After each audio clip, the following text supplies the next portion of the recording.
It began as an ordinary Tuesday morning in Meadow Pinnes, the kind of morning where nothing seems capable of going wrong.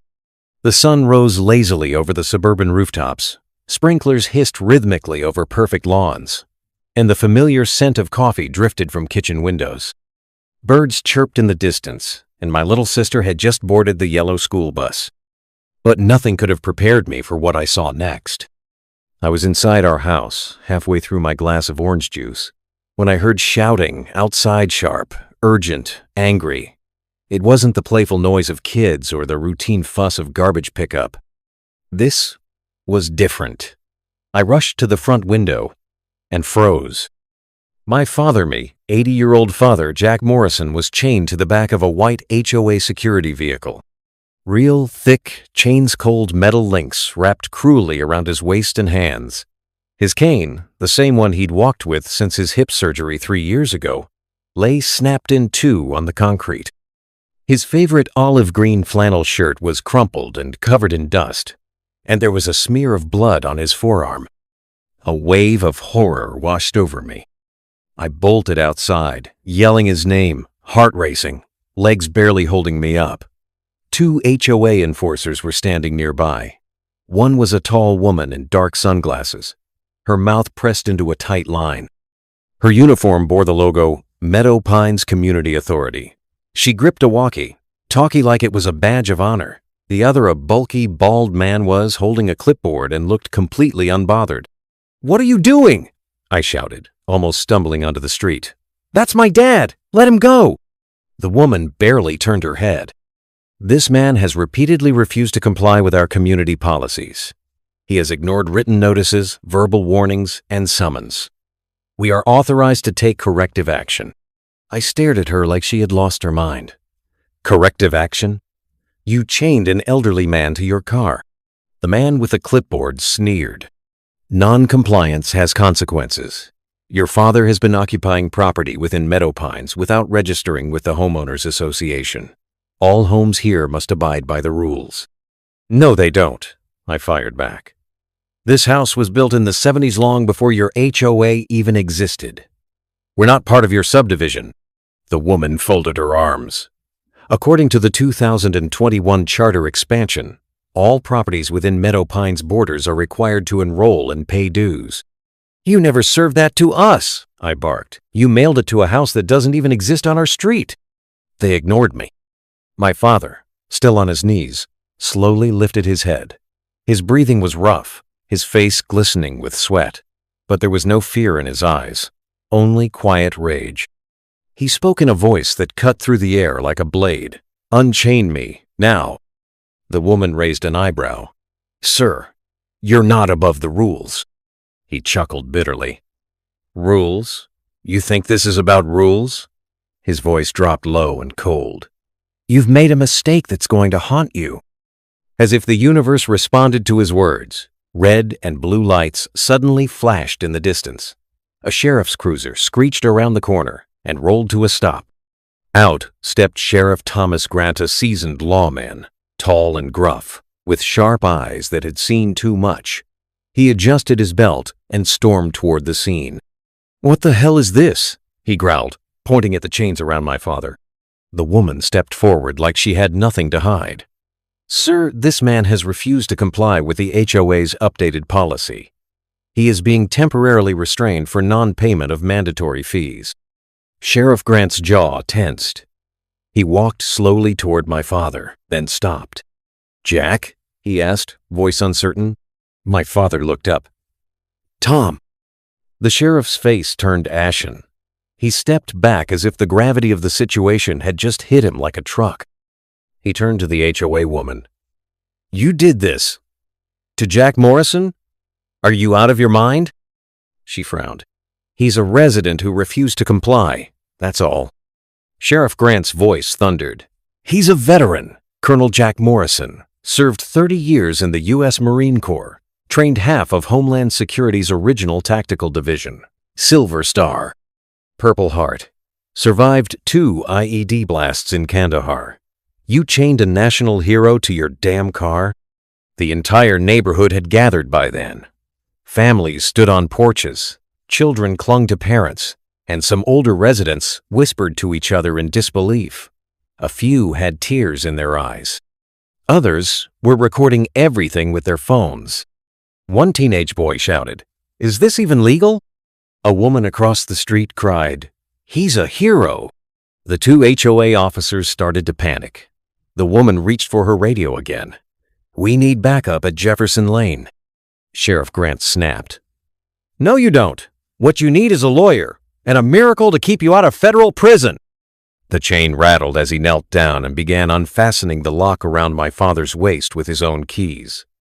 My father didn't flinch, didn't speak. He just stared coldly at the two enforcers. Once the chains were off, I helped Dad to his feet. His legs shook, but he stood tall shoulders back like the soldier he once was. The sheriff turned to the enforcers again. "This isn't over, not by a long shot." And then, for the first time that morning, my father spoke again, clear, steady, and chilling.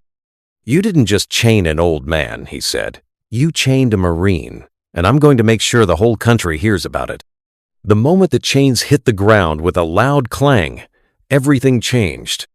The HOA officers, who just moments earlier had looked so confident and unshakable, were now pale, rigid, and visibly rattled.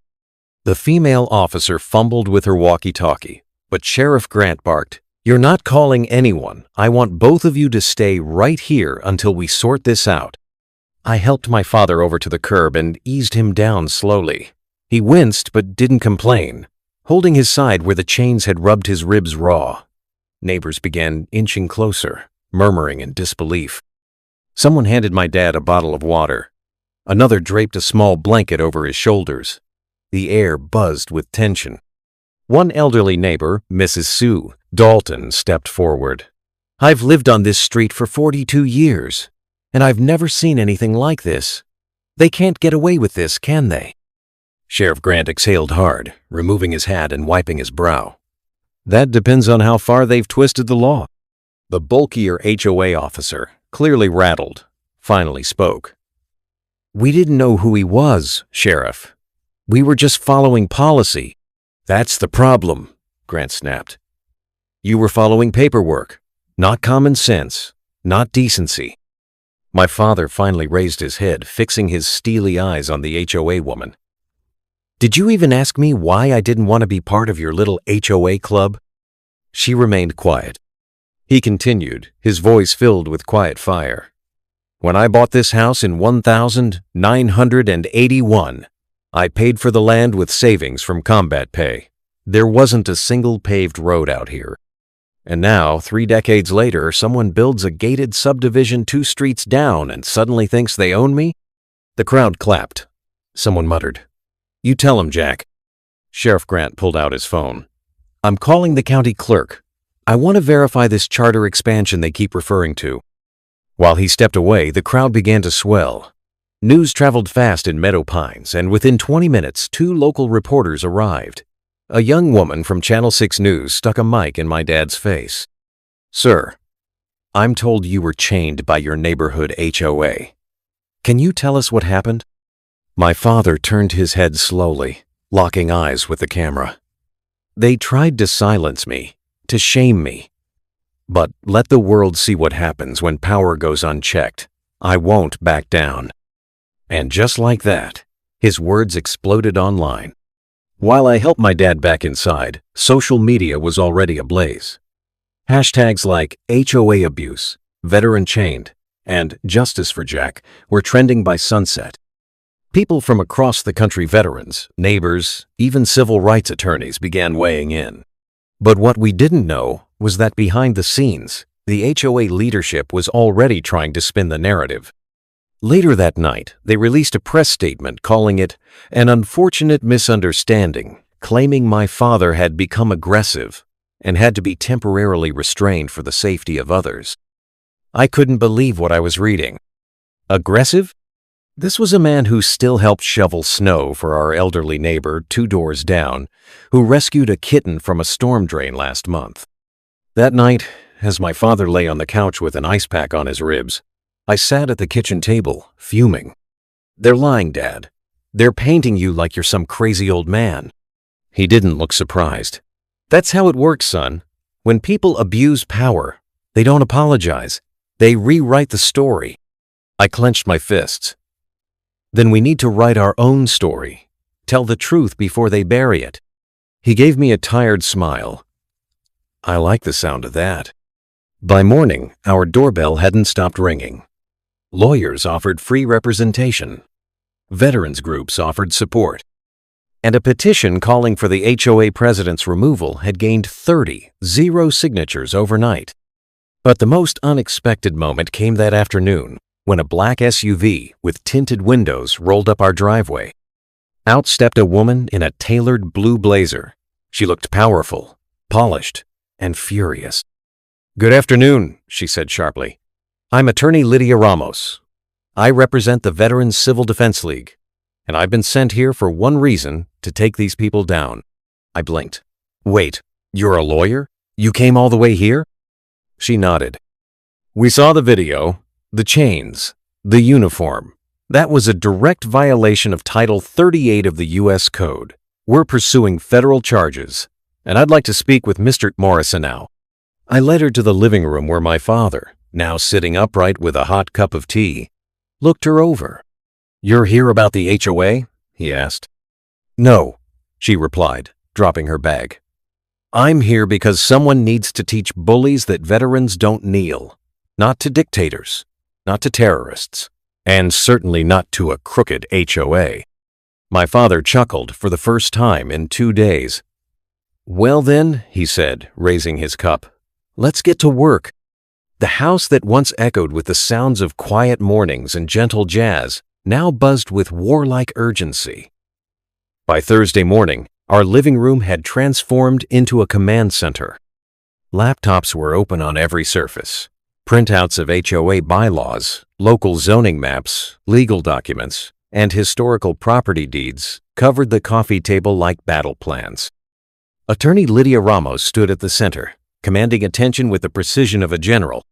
"Jack's house was built in 1981, she said, tapping the deed with her manicured finger. Meadow Pines HOA didn't even exist until 2004. This right here proves his home is outside their jurisdiction. The so-called charter expansion they're clinging to is illegal. They never had the right to demand fees, let alone restrain him." My dad nodded slowly from the armchair, ice pack still on his side. "So what's next?" Lydia's eyes gleamed. "We sue. Civil charges for unlawful detainment. Federal charges for violating your rights as a veteran. And we take it straight to the media." My phone buzzed again. Another message from a national talk show producer. "They want you to come on air, Dad. Live. Tonight." He took a deep breath. "I didn't ask for this spotlight." "No," Lydia said firmly, "but sometimes the spotlight finds the ones who deserve to be seen." Outside, our quiet street had become something of a media frenzy. News vans parked alongside SUVs. Microphones were shoved through car windows. Veterans in leather jackets lined the sidewalks in support. A group of neighborhood kids even drew "Stand with Jack" in sidewalk chalk near our mailbox. But not everyone was on our side. The HOA leadership had gone silent publicly. Privately, they were regrouping. That night, we received a letter shoved under our front door, printed on fancy letterhead with an aggressive tone. "Dear Mr. Morrison, effective immediately, Meadow Pines HOA is issuing a formal cease and desist regarding public defamation of its board and policies. Your recent actions and media comments are considered slanderous and harmful to the community. Failure to comply will result in further legal action." I handed the letter to Lydia, expecting her to frown. She laughed. "A cease and desist? That's adorable," she smirked. "They're panicking. They know they messed up." But my dad wasn't smiling. He stared at the letter long and hard before saying, "They're not going to stop, are they?" "No," I said, "but neither are we." The next morning, we filed the lawsuit. Lydia submitted a 37-page claim listing counts of elder abuse, unlawful imprisonment, emotional trauma, violation of federal veteran protections, and property harassment. The story caught fire. By the afternoon, the HOA president, a slick-talking man named Bryce Coleman finally appeared in public. He held a press conference near the community clubhouse, surrounded by other board members, all wearing matching blue blazers and fake smiles. "This situation has unfortunately been blown out of proportion," Bryce said. "Our board was simply enforcing policies meant to keep the neighborhood safe and unified." He tried to look sincere. "We honor veterans," he added with a forced smile. "But no one is above the rules." Minutes later, someone uploaded a video of him on social media taken just days before the incident, laughing during a neighborhood BBQ as he said, "Some of these old-timers think they're immune to the new rules. We'll see how long that lasts." The internet exploded. Calls for Bryce's resignation began pouring in. Petitions passed 100 signatures. Local news stations ran side-by-side comparisons of Bryce's speech and the video. My dad watched it all from the couch, arms crossed. He was still bruised, but now he was angry. Not for himself, but for the people who didn't have a sheriff show up in time. For the other homeowners too scared to speak up. "I fought in 3 wars, he muttered that night, staring out the window. "But somehow, this little patch of suburbia feels like the dirtiest battlefield of them all." The next day brought an unexpected knock. Sheriff Grant entered with a small cardboard box.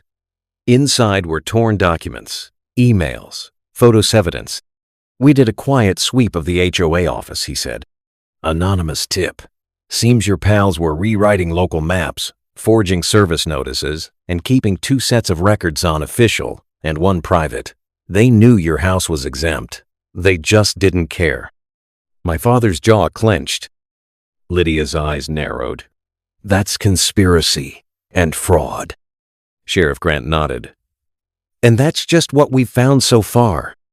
As she sorted through the files, one sheet slipped free, a spreadsheet titled Non-Compliant Homeowners Escalation Targets.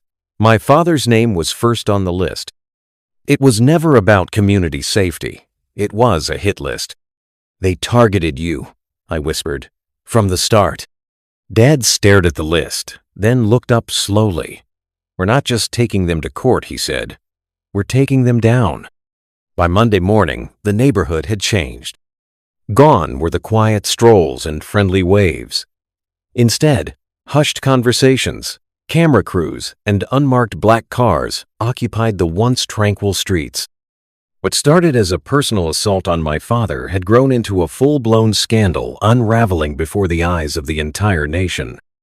Inside our house, Lydia Ramos stood at the head of our makeshift war table, sorting through freshly printed documents from the sheriff's box of evidence. She pointed to one in particular, an email from the HOA president, Bryce Coleman, dated 3 months earlier. "Jack Morrison is holding out. If we can't force him to pay, we'll make him an example. If he refuses again, initiate Phase 3. "What the hell is Phase 3? I asked. Lydia looked up, her jaw tightening. "It's likely what they did chaining him. It was premeditated. This wasn't some rash decision. It was planned like a military operation." My dad chuckled bitterly. "These people play HOA like it's warfare. Too bad they didn't expect to pick a fight with someone who's actually been to war." Lydia added, "This is more than just an HOA conflict now. This is about corruption, targeted abuse, and the illegal expansion of a private authority structure." The petition for Bryce Coleman's resignation hit 200 signatures.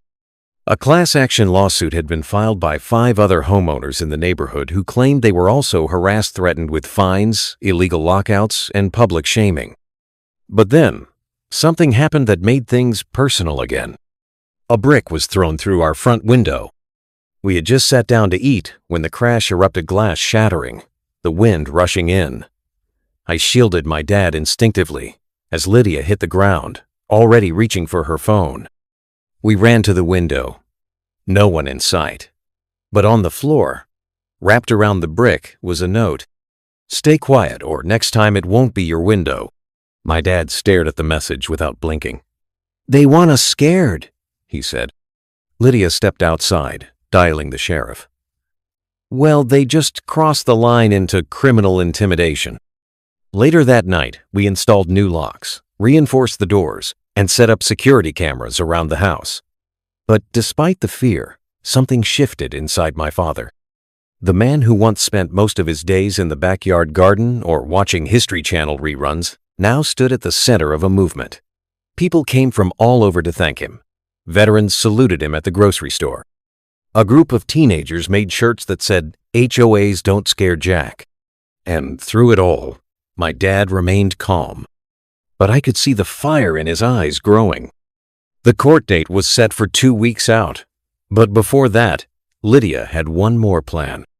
"We need to break them publicly," she said. "If we can get the proof of home manipulation in front of a live audience, Bryce's whole house of cards falls apart before we even set foot in court." So we scheduled a live interview.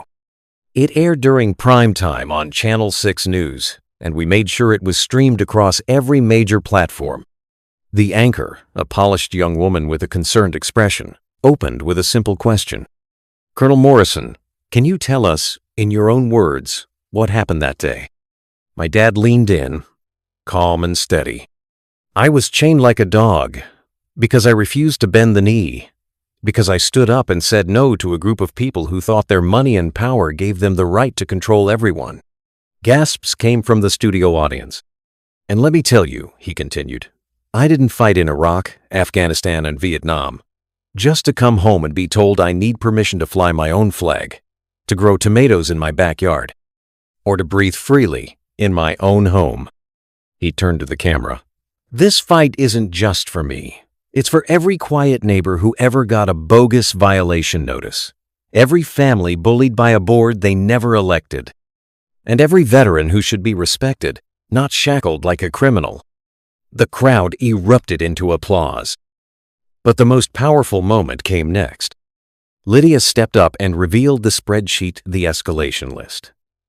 She walked the audience through the plan the HOA had to target nonconformists, especially those living outside their jurisdiction. Then she dropped the final bombshell. Several homes listed here are owned by seniors, disabled citizens, and veterans. People the HOA deemed too weak to fight back. But they were wrong.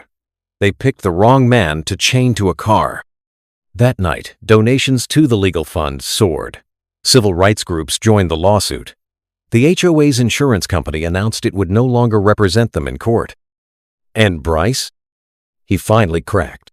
The next morning, he resigned from his position as HOA president, but not before going on a defensive live stream, blaming his team, claiming he was misled, and trying to play the victim. But no one bought it. The sheriff's department confirmed that criminal charges for assault, unlawful restraint, elder abuse, and conspiracy were officially being filed. We stood on our porch, watching another news van roll past. My dad, now walking without his cane, turned to me and said, "You know what the funny thing is?" "What?" "I didn't want to fight. I just wanted to be left alone." I smiled. "You lit a fire, Dad. Now we're just making sure it burns the right house down." The courtroom was packed. Veterans in uniform filled the front rows. Reporters lined the walls with cameras ready. The judge, a silver-haired woman with an iron stare named Judge Eleanor Banks, banged her gavel once and said, "This is not a circus. This is a courtroom.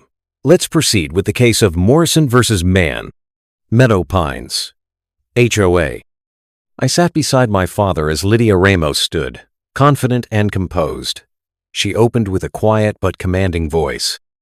"Your Honor, this case is not just about policy. It's about principle. A decorated veteran was physically restrained, humiliated, and targeted because he refused to bow to unlawful authority. We will prove, without a shadow of doubt, that this HOA operated outside the law, and that their actions were not only unethical, but criminal." The HOA's new legal team, a pair of stiff, nervous men in matching gray suits, streed to argue that reasonable force was used, that Jack Morrison was non-compliant and threatening, that the officers involved followed protocol. But then came the evidence. Lydia displayed the email from Bryce. Make him an example. The spreadsheet of targeted homeowners. The video of Jack chained to the car. the note thrown through our window. The gasps were audible. Even Judge Banks leaned forward. Then came Sheriff Grant. He testified, calm and clear. In 26 years of service, I've never seen a more disgraceful abuse of civilian power. Then Bryce Coleman was called to the stand. He was sweating before he even sat down. Under questioning, he stumbled over his words, contradicted himself, and tried to pin blame on the two field officers, both of whom had already confessed and signed statements under immunity. At one point, Lydia held up a photo of my dad bruised, chained, bleeding. Is this the face of someone your HOA needed to subdue with metal chains? Bryce stared at the image, lips trembling. It was a mistake. No, Lydia said. It was a choice. Outside the courthouse, a growing crowd held up signs. Respect our veterans. HOA overreach ends now. We are all Jack Morrison. When my father finally took the stand, the room fell silent. He didn't speak like a victim. He didn't raise his voice. He told the truth, slowly and calmly. I served this country for 33 years. I've seen dictators, terrorists, and the worst of humanity. I never thought I'd see the day where I'd be chained in my own front yard. Not by criminals, but by my own neighbors. He paused, letting it sink in. I'm not here today for revenge. I'm here so the next man who stands up for his rights doesn't have to be punished for it. That was the turning point. Judge Banks recessed for deliberation, and we waited. An hour later, the verdict came in. The courtroom held its breath. We find in favor of the plaintiff, Colonel Jack Morrison. Applause erupted. Lydia smiled and squeezed my dad's shoulder. But Judge Banks wasn't finished. Furthermore, this court recommends a full criminal investigation into the Meadow Pines Homeowners Association and refers all evidence to the district attorney's office. That night, the neighborhood held a celebration in front of our home. There were flags, food, speeches. Kids wore red, white, and blue. Veterans stood side by side with young parents, teachers, and retired homeowners. For once, everyone felt safe. Bryce Coleman was later arrested for conspiracy and unlawful imprisonment. The HOA board dissolved within a month. A new volunteer committee was formed, transparent, fair, and focused on real community needs. But my father? He returned to his garden. Same flannel shirt, same beat-up boots. Except now, the American flag in front of our home didn't just flutter quietly.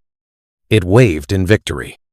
And on a warm Saturday morning, with sunlight pouring through the trees, my father leaned over to me and said, "It was never about fighting an HOA. It was about fighting fear. And son, we won." If you like this story, comment, share, and subscribe to our channel for more interesting stories.